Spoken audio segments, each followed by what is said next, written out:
I kept wondering why so many people my age seem to feel like they're behind, me included. And then I realized maybe the problem isn't that we're actually behind. Maybe we're just constantly being shown people who are ahead. So naturally, I opened one more tab.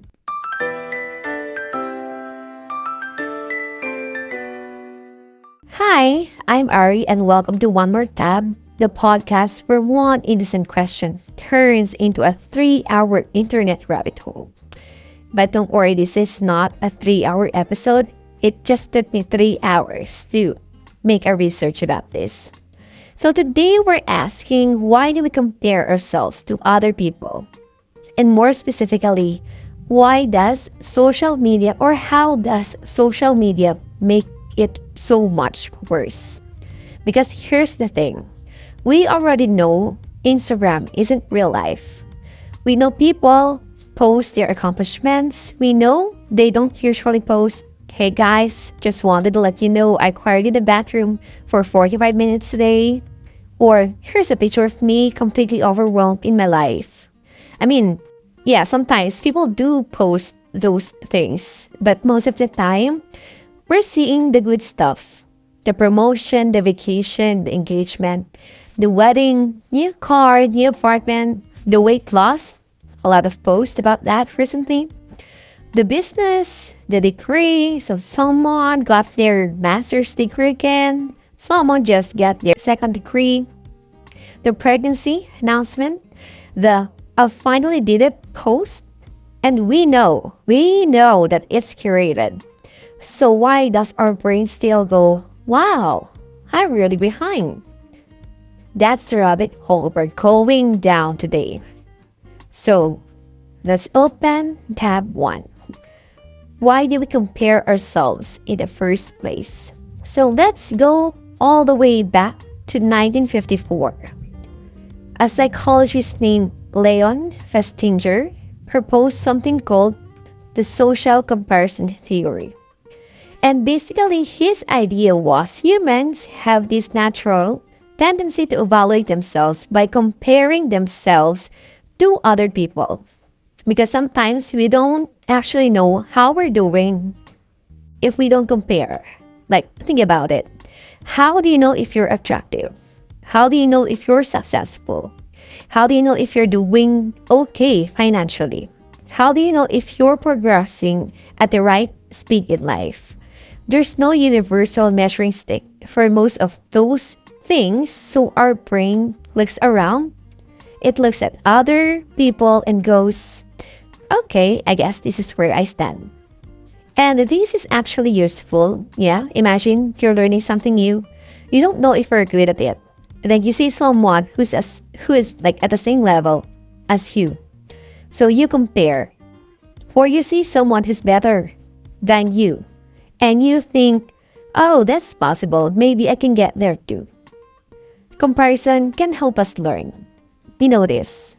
It can motivate us. It can give us information. So comparison itself isn't the villain.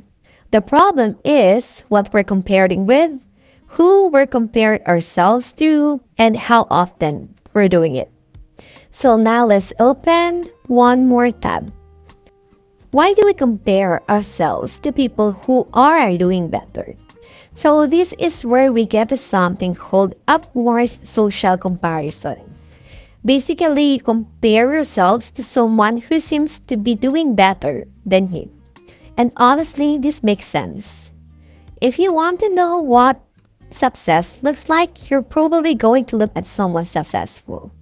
If you want to know what a healthy body looks like, you might look at someone who's fit. If you want to know what a successful career looks like, you're going to look at someone who has the career you want. And suddenly life, or their life, becomes a reference point of yours. You don't necessarily look at them and think, "I hate them." We don't hate them. Actually, we might think, "Good for them." But then there's that little second thought that comes after. "But why I don't have that?" Yeah, good for them that they're fit, they're healthy. But why don't I have that kind of body? Things like that.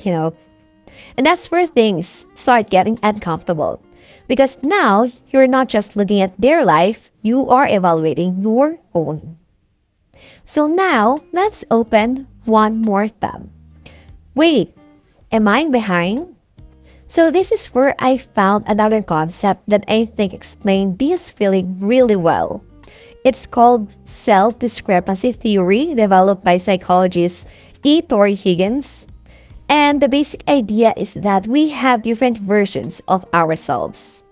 So there's the actual self, the who I am right now, and then there's the ideal self, the who I want to be. And then there's also the ought self, who I think I should be.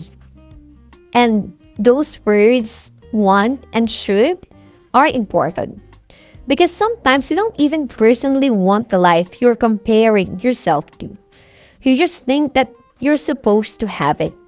You see someone your age getting married and suddenly you are thinking, should I be married by now? I mean, you don't necessarily want to be married right now, but you start like having those thoughts like, should I be married by now?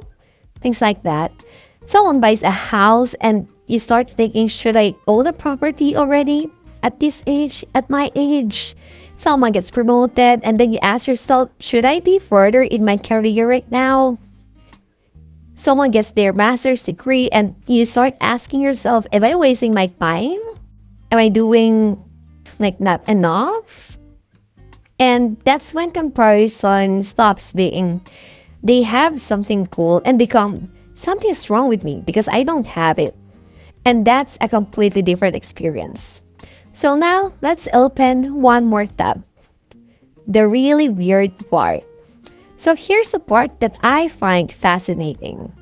You know that social media isn't reality. But we still feel bad. You can literally tell yourself, okay, obviously she only posted the good parts. And then your brain goes, yeah, I know, but you're still behind. Wait, what? Because knowing something intellectually doesn't necessarily stop the emotional response. And there's a reason for that.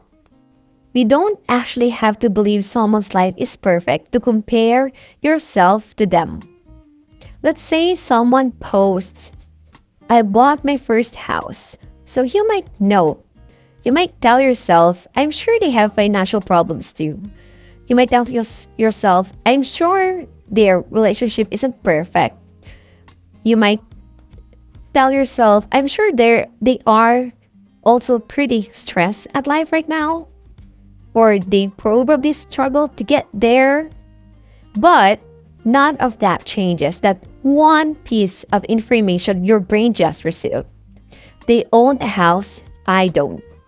Or someone posts, finally got promoted. You don't have to believe this person has a perfect life. You only have to register they moved forward, I haven't. And that's enough to trigger comparison. So now let's open one more tab. Social media didn't invent comparison. And this is where I think we sometimes misunderstand the problem. Social media didn't create our tendency to compare ourselves. Humans have been doing that forever. The difference is social media industrialized it. So before social media, our comparison group was relatively small. Our classmates, co-workers, cousins, neighbors, friends, maybe a few celebrities.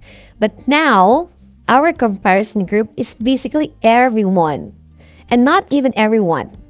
It's potentially millions of people who are unusually good at presenting the best parts of their lives.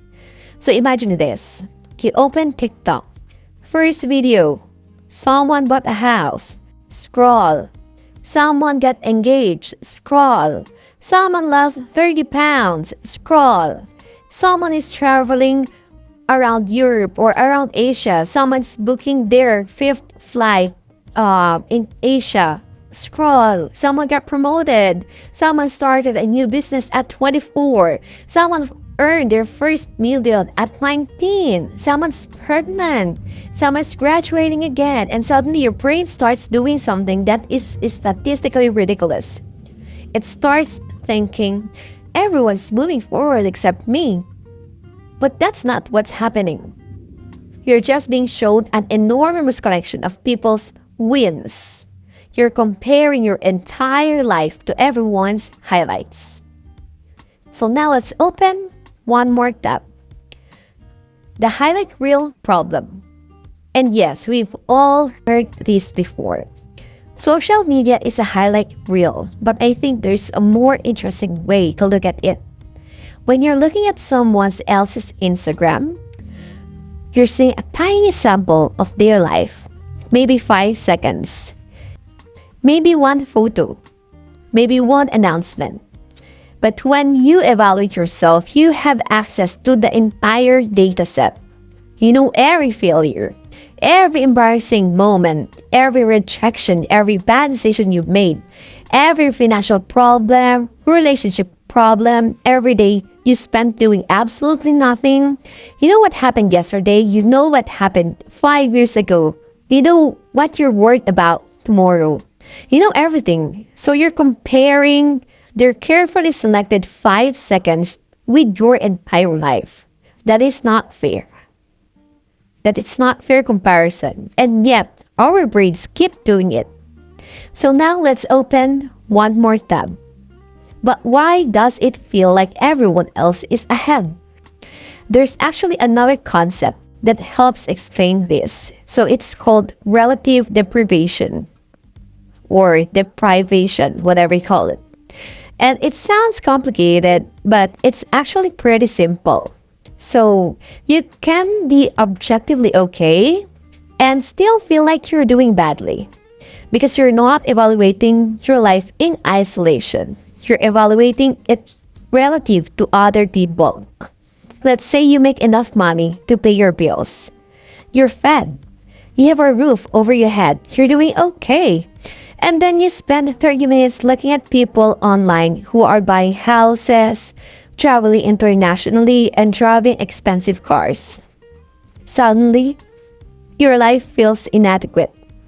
Nothing about your actual life changed.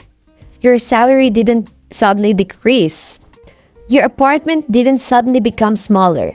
Your food didn't disappear, but your reference point changed. And that's powerful. You didn't become poorer. You just became more aware of people who have more. So now, let's open one more tab. And then, comparison becomes a loop. This is where things can get really nasty. You see someone doing better. You feel behind. So you start thinking, what am I doing wrong? Then you feel bad. And when we feel bad, what do we sometimes do? We are all guilty of this. We check social media. And what do we see? More people doing well. So we compare again. Nice. And now, you're even more aware of everything you're missing. So you scroll more. And you compare more and feel worse and scroll more. So it's basically comparison, inadequacy, scrolling, more comparison. And the thing is, social media is extremely good at keeping you inside that loop. So now let's open one more tab. But upward comparison isn't always bad. Now, I don't want this to turn into social media is bad, comparison's bad, delete Instagram immediately because the research is more complicated than that. Looking at someone who's ahead of you can actually be motivating. You might see someone accomplish something and think, wait, if they did it, I can do it too. That's inspiration. You might look at someone's career and think, I want to learn how they got there. That's useful. You might see someone lose weight and think, okay, maybe I can finally take my health seriously. That's motivation. So, what's the difference? Sometimes upward comparison says, I want to become more like them. And sometimes it says, I'll never be like them. The first one can motivate you, the second one can crush you. And the difference isn't necessarily the person you're looking at. Sometimes it's just how you interpret comparison. So now let's open one more tab. So why do we keep doing it when we know better? So maybe this is the biggest question, because we know. Sometimes that's the hardest part. We are aware. So we know Instagram is curated. We know people edit their pictures. We know people don't post every bad day. We know someone can be miserable and still post a vacation photo. We know that success isn't always what it looks like online. So why do we still compare? Because comparison isn't just something we consciously decide to do. It's one of the ways our brain tries to understand, where am I? We're social animals. We care about our position in groups. We care whether we are accepted. We care whether we are succeeding. We care whether we are doing what people our age are doing. So when we see other people's lives, our brain automatically collects information. But that's the thing. Those are only information. Okay? And social media gives it an absolutely ridiculous amount of information to work with. So we get overwhelmed. Then we, again, stop in that loop of comparison. So now let's open one more tab. So maybe falling behind isn't really about being behind. And this is probably the conclusion I keep coming back to. When someone says, I feel like I'm behind in life, maybe the first question shouldn't be, behind compared to who? Maybe it should be, who told you that this was a timeline? Because sometimes we're not actually comparing ourselves to another person. We're comparing ourselves to an imaginary schedule. By 25, I should have this. By 30, I should have that. By 35, I should be here. Like for me, my mom got married at 27, so I grew up telling myself or having that set timeline that by 27, I should be married, I should be settled down. But look at me, I'm already 30, no husband, no boyfriend. So yeah, that's the imaginary schedule that we are comparing ourselves to. And then there comes social media that gives us thousands of examples of people who appear to be following that schedule perfectly. So we think, see, everybody else is doing it. But that's another illusion. There is no universal timeline. Again, there is no universal timeline. There is no biological law that says at age 30, you must own a house, have a stable career, be married, have children, have abs, have traveled to 12 countries and know exactly what you're doing with your life. That is a social script. And social media is very, very good at making social scripts that look like universal truths. So now let's open one more tab for this episode. So what do we do with this? I don't think the answer is never compare yourself to anyone. That's probably impossible to do. Instead, maybe we need to become better at recognizing what kind of comparison we're making. When you see someone succeeding, ask, am I inspired by this, or am I using this as evidence that I'm inadequate? If it's inspiration, great. Learn from them. Take notes. Ask how they did it. Use their success as information again. What we're seeing from social media are just information. It's just that we're being overwhelmed by it. But those are just information. Those are not set rules, okay? Those are not universal rules. But if you're thinking their success proves I'm falling, that's when you might need to step back. Because their life isn't evidence about your worth. Their promotion doesn't mean you're not successful. Their marriage doesn't mean you're unlovable. Their house doesn't mean you're poor. Their body doesn't mean yours is strong. Their timeline doesn't mean you're late. Their success is simply their success. It's just their success, nothing more, nothing less. It doesn't automatically become a verdict on you. So maybe the problem isn't that we're too obsessed with other people's lives. Maybe we're trying to use other people's lives to answer a question that doesn't actually have one universal answer. Am I doing okay? And social media gives us thousands of people to compare ourselves to, but almost none of the context we would need to make those comparisons fair. So the next time you find yourself scrolling and suddenly thinking, everybody's ahead of me, maybe stop for a second. Because you might not actually be seeing everybody. You are seeing a curated collection of people's most visible moments. And you are comparing that to a life you experience from the inside. And those are two completely different data sets. Maybe you're not behind.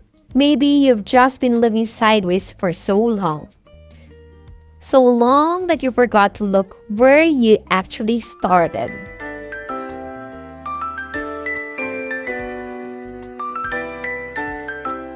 And that was today's rabbit hole. I'm Ari, and this is One More Tab. I'll see you next time. Bye!